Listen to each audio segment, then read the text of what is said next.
Semalam ada officer dari Bukit Aman kata datang ke office saya dan juga office Yeng Yong, dan pada masa itu saya di Negeri Penang lah, Permatang Pasir, kerana bersama-sama tokoh-tokoh yang lain lah untuk memberi sokongan kepada pilihan raya kecil. Jadi saya tak ada lah. Dan pada masa itu hanya kerani pejabat saya Siti lah. Saya tidak faham lah mengapa polis tidak boleh buat satu panggilan lah sekurang-kurangnya, ataupun fax satu notis kepada office saya, katakan polis nak datang ke office saya, pejabat saya, sekurang-kurangnya. Mengapa tak boleh buat? Saya difahamkan saudara Eng Yong Heng Wah pun tidak diberitahu juga. Ini sangat-sangat tidak adil dan langsung tidak hormat kepada SUK lah, ataupun tidak hormat kepada Kerajaan Negeri Selangor. Kerana kalau mau datang office kita, pejabat kita, bila-bila boleh lah, tapi beritahu kepada kita. Memang tidak baik lah. Jadi bila saya tak ada, jadi terpaksa mereka hanya boleh tanya kepada kerani saya. Tetapi kerani saya bukan orang yang sesuai untuk siasatan kan. Kerana rupa-rupanya siasatan itu ada kena mengenai dengan laporan seorang chief inspector yang membuat laporan sendiri dan menerima laporan sendiri. Kononnya siasatan semalam lah dibuat atas kerana ada seorang chief inspector buat laporan. Dalam laporan itu, laporan polis itu dikatakan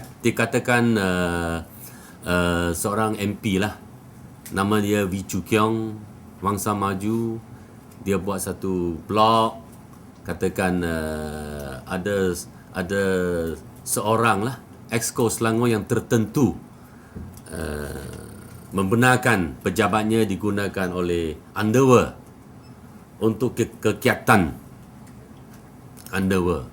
Sebab Chief Inspector itu dia buat laporan berasaskan berita dalam surat khabar lah. Jadi saya nak tahu hari ini juga, saya nak tahu polis lah memberitahu kita, dia buat siasatan berasaskan laporan yang mana. Saya tak tahu siapa yang buat laporan dan atas apa alasan. Saya rasa saudara Eng Yong ada tanya semalam, tapi dia tidak dapat memberitahu lah siapa yang buat laporan tentang mengenai hal ini. Kita ada hak nak tahu. Kita ada hak nak tahu siapa yang buat laporan, dan kita juga nak tahu berasaskan alasan apa nak buat laporan. Kita buat laporan mengenai satu blog, tetapi sampai hari ini tindakan polis, siasatan polis langsung tidak bermula. Sehingga saya sampai hari ini tak tahu siapa IO untuk kes itu. IO siapa pun kita tak tahu, tidak diberitahu. Walaupun kita sudah buat laporan bulan yang lalu, tak ada tindakan langsung. Jadi saya nak tahulah mengapa polis ambil sikap double standard. Laporan yang kita buat tak ada siasatan. Laporan yang orang lain buat, tindakan begitu cepat. Ini tidak adil lah. Semalam saya sudah beritahu kerani saya lah bahawa kalaulah polis nak ambil apa-apa dokumen ke apa ke, mereka hanya boleh ambil photostat copies.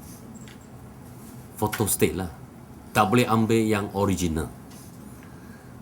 Tetapi polis yang datang itu insist, dia mau juga ambil original.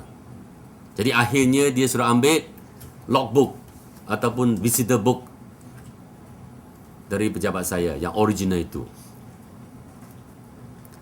Saya nak beritahu semualah, MACC ke, polis ke, mana-mana pihak ke, apabila buat siasatan, mereka tak boleh ambil dokumen original daripada kerajaan negeri. Kerajaan negeri, Exco telah membuat satu kenyataan minggu yang lalu. Mana-mana pihak kalau mau buat siasatan, tak boleh ambil dokumen yang original. Kerana apa?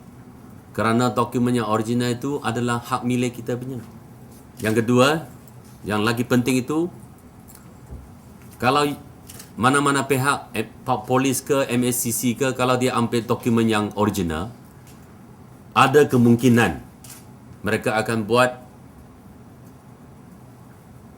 tampering. We have no way to prevent. If our original documents were given away, were taken away, they may doctor or tampering with the documents. So we only allow them to take photostat copies. They got no right to take our original copies, our receipts and all that. They can change our figures. They can change the 3,000 to 5,000. Like my visitor book. Orang yang tak pernah melawat saya pun dia boleh masukkan nama itu. Sebab kita selalu bagi orang yang visit itu sendiri yang tulis nama, sendiri yang tulis IC number, sendiri yang sign. We can't stop them from putting names and all that. That's why today I'm giving you all the photostat copies of my logbook, so that you, the media, can be our witness.